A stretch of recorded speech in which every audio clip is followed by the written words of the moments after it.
the top 7 mistakes investors, which would be all of us, you listening, have made in 2015. And I'm guessing Ted Jenkin with Oxygen Financial is going to make sure you tell us so we don't make those same mistakes in 2016, correct? Well, I figured we're winding down the end of the year here. We might as well reflect back. And some people did well in certain areas of their finances, and some people did not do well. But how do you improve yourself next year if you don't learn from the mistakes that you made this year? All right. So hold on. Quick question.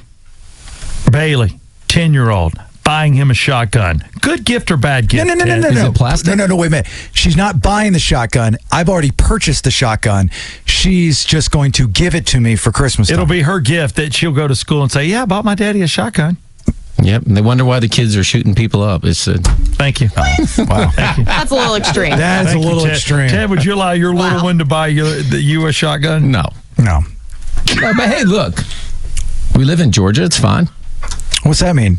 Just means that it's a gun-friendly state. See, this is why you don't ask him questions like that, because he doesn't have an answer. He doesn't know what to say right now. He just doesn't want to. He's deflecting. I'll be honest with you. I'm a good old boy. I own weaponry, but I'm not going to let my 10-year-old give me my daughter. There's nothing wrong with her putting a name on it. Yeah, thank you very much. See, that's what he wants to say, but he's trying to be funny just to appease you. Is that what you're doing? Are you appeasing me? No. It's I'm being diplomatic this morning. Don't be an appeaser. He's like throwing the beach ball to the dolphin right now. It's like, here, play with it on your nose. That's what he's doing right now. You got a beach ball on your nose. Cute 10-year-old I bought daddy a double ox 6. Double what? I'm just saying it like a 10-year-old would say it. Hush. Double ox 6. It's the old double ox 6. All right. Go to the investment stuff here. What do you got? Well, look, the first thing that I have seen this year, there's a lot of people that invest in things that they just truly do not understand. It is one of the biggest mistakes that people made this year. Often people will invest in a mutual fund in their 401k, or sometimes they'll even buy real estate, and they really don't understand not only what the upside can be, but they don't understand what the downside can be. And that's one of the biggest mistakes people make, investing in things that they simply do not understand. The biggest one, Jason, being giving people money for a business that they don't understand. Friend says to them, give me 20 grand. I got this business. We're going to double or triple our money. Isn't that how, especially during the real estate boom, that a lot of people made money, though, because they would get 5 or 6 people to put in money into the kitty, and then you'd go out and you'd purchase properties. Then when you'd sell off those properties, your 5 would get you, 6 or 7, so on and so forth. Well, it was an ideal scenario until 2008 hit, and then everyone had their homes go down. Not only that, but they were in properties with people that they didn't understand could get foreclosed on, and what it would do to their credit score or to their overall finances. And I saw this. This wasn't that long ago. This was 7 years ago. We saw people running for the hills. So, look, you really just need to know what you're investing in. A lot of people think about return, Jason. How much money can I make? Right. But they don't assess risk. What's the risk of getting into this? Could I lose some of my money, all of my money? There's a risk in any investment. Gentlemen, like I've heard many years, risk versus reward. That's the decision you have to make. That is correct. Just wanted to get deep. Good. Just want to get deep for a second. Yeah, risk versus reward. But there's always a risk in an investment. Sure. And, the bigger the risk, usually the bigger the reward. Right. And you even said this a couple weeks ago, is, you have to take a risk at some point in your life. If you have money to invest, you're going to eventually have to take a risk. You take a risk, even in a 401k that you're investing conservatively. Yep. The money that, I know I have with you at Oxygen Financial, it's in a very conservative investment, but there's a risk that everything could crash. It could go away. The whole big thing to remember is if you have the time frame, the risks aren't really as bad, right? You're not going to invest in things like real estate or even your 401k. These are long-term investments, not short-term. So some years, like this year, may be a little bit worse. Other years, a little bit better.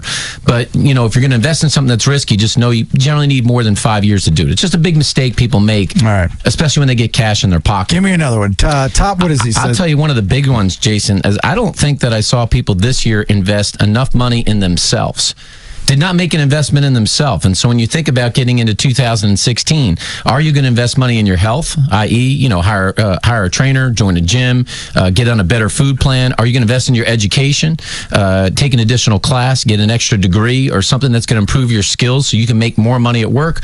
But people they think about things like stocks, bonds, and real estate, but not about how much money should I invest in myself? Oh, I definitely invested. See, you're right. You got to be smart about that, especially as you're getting up in years. If you're at that 50 mark, I had 2 polyps removed. I'm eating oatmeal now, and I work out at Orange Theory. That's what I did for myself. What happened to the crust switches here? They're gone. The wife took those away because I had 2 polyps. Is that what you're talking about? Oatmeal. Your health? Yeah. Well, definitely. You got to invest in you. Look, Trump just got on and said, hey, my health is unbelievable. He's worried. Right. Now, whether it is or it isn't, he probably can't do 10 push-ups. No. But the reality is that the health is very important, especially your stamina as you get older and you're going to stay in the workforce longer. That's why you play an aggressive game like men's tennis. I do. Yeah, but you do that because it lets out your aggression. You don't come home, you're not a jerk to live with, and you're getting exercise. You're investing in you and your way of life. Oh, I agree wholeheartedly. Yeah. I told somebody this the other day. I think it was actually Nate. I was like, you have to, especially with our schedule, and no matter you listening what your schedule is, you have to make you time because the people around you won't be happy unless you're happy. You got to be happy. It's not about if you're married, you're in a relationship, it's not about the other person. It's about you to make the other person happy. So I got to go to the gym. I got to exercise because it gets my creative juices flowing. It gets my aggression out. It lets me decompress. So yeah, totally. Gym memberships, whatever. Ted works out like a machine. You already worked out this morning, didn't you? I did. Yeah. There you go. At 6 o'clock. What else you got? Well, I don't have the workout regimen right now, but I will tell you, I think that one of the mistakes people I've seen make this year is they fall in love with and they have too much money in just one stock. So they get themselves tied into one stock that they think is going to make their future, this place notwithstanding. But, you put too much money in one stock and the thing bottoms out, you can be in big trouble. A lot of people work for big employers in here, all the main ones. If you have too much in one company stock, like your stock, it can really be damaging. Some of those stocks are down 20, 30, 40% this year, some of them down more than that. And if you have too much of those eggs in one basket, that can be very problematic. Spread the love. Yeah, diversify. All right, so you've got to be able to do that. These are 7 mistakes investors have made you in 2015. Ted Jenkin, Oxygen Financial. That's number 3. What do you got for number 4? Okay, number 4 in here, I'll tell you, Jason, is that people, I find, spend more time planning the spring break with their kids than they do planning out their taxes. Even this time of year, I'm amazed. Do you want to give more money to the government or do you want to have more money in your pocket? Many people do their tax planning when they file their taxes next year in March or April.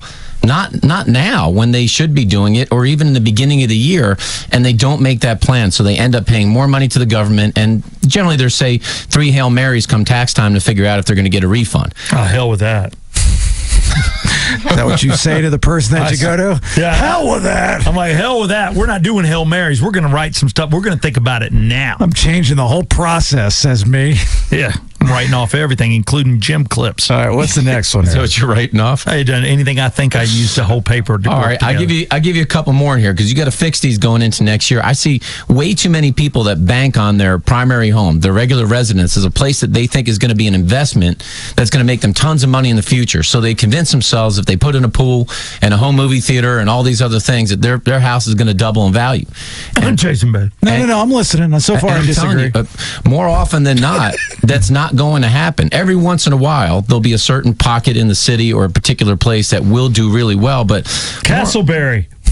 Well, I think that's up and coming. I think you're going to see. Thank God. Yeah. It only took 20 years, but it's up and coming. Especially with the film industry. I believe they're going to be filming Boys in the Hood 2. They don't even hire actors. So, there's people shooting every day. We just film them. They just set bulletproof cameras out on the road. My wife continues to do the laundry on her belly because our laundry is our wash and dryer downstairs. Now I told her, I said, do not stand up because you never know. There's a difference between financially investing, and then investing in your lifestyle. So the things that you're talking about totally investing money-wise, in which I agree. A lot of times you put a lot of money into a house, you think you're going to be there forever, and you're not. Do the things that are going to pay off, like the kitchens and stuff like that. But if you're going to be there for, let's just say, even 5 years, you invest in your lifestyle. You don't want to sit around. You always have to live somewhere, and you want to be comfortable. So invest in your everyday life. That's the right attitude. Is I'm making this investment because I want my family to enjoy it, and these are the memories that we're going to have. But yes, Jason, there's a lot of people in this city that will convince themselves, hey, if I spend $100,000 in my basement and I put in a bar and an entertainment center and everything else, when I sell this thing down the road, I'm going to easily make back $200,000-$300,000. And the truth is, you won't. No, not often. every once in a while. But if you do it correctly and you do it in a smart way, you can profit off of your upgrades, but just don't go hire a contractor and open your checkbook. There are ways to do it, upgrades and a lot of stuff we're doing around the house. Yeah, that's right. There's simple things that'll work. Cheap things. Buy stuff online. That's right. Pick up stuff in people's garage sales. Upgrade or your driveways. closet. Just upgrade your Doors, closet. things like that. Correct. Yeah. Habitat for Humanity resale. You pick up a lot of good stuff there. All right. Well, give me another one here. All right. I've got two more for you here. One is that people this year, I have not seen them increase their savings. A lot of people get raises and bonuses. And once that money gets into your checking account, it's going to burn a hole in your pocket. So when you get into this next year in 2016, if the boss gives you a raise and you get a $5,000 raise, just save a third of it. That's all. Just take a third of it off the table. Otherwise, if it gets into your regular stream of cash flow or it goes into your bank, you're going to spend it. You want to hear a great idea? This is what I do. My bank takes money out of my account and it goes directly into another account that I don't touch, just a savings account, just straight up in your face savings account. Crappy interest rate, but it's out of mind, out of sight. It's Grandma always said, rainy day money, especially in this business. But it's taken right out. Did your grandma keep cash in her bra though? No, she kept it in the freezer, actually. Okay. But it just goes directly out of your account. And you put a goal on what you want to save at the end of the year, whether it's $500, $1,000, whatever the case may be. And then you break it down, how much each month you'd have to do. Then you have your bank automatically take that money out of there and put it into a different account. So it's a mind F, but it works. It really does. Yeah, you've got to set it aside in something that's other than your regular checking account because you'll spend it. Yeah, you either spend it immediately or eventually you'll be sitting there with your wife or your partner or whatever it may be and say, hey, we got $20,000, $10,000 in our checking account. Let's do something, right? Because when the money's in there, you say, let's make the addition to the house, take a vacation, whatever it may be. You're going to have a threesome. That too. Yeah. Threesomes, I understand. That wasn't on my list, but invest in a third party. Is that all you got? All right. Well, I'll tell you, if you want the rest of it, you can go to Ted's website. Ted, how can people find you? Yeah, look, it's holiday season, so I'll tell you what, just because the last week will be on this year. You're up to something. I say the first 4 listeners that go to the oxygenfinancial.net website, request a free brochure from us, or the rest of this information about smart money tips for 2016. Coming up, we'll give you a free $50 gift card, American Express gift card that you could spend here even in holiday season towards the end of the year. What's that site again? OxygenFinancial.net. I think that's still what it is. OxygenFinancial.net. Go. Go. Yeah, hurry up. Get one for all of us. Get one for Even Nate could win right now if he wants to. Just go, Nate. All right. I'm on it. Merry Christmas, Happy Holidays, all that good stuff. Thank you. That's Ted Jenkin, Oxygen Thank you, Financial Ted. right there. AC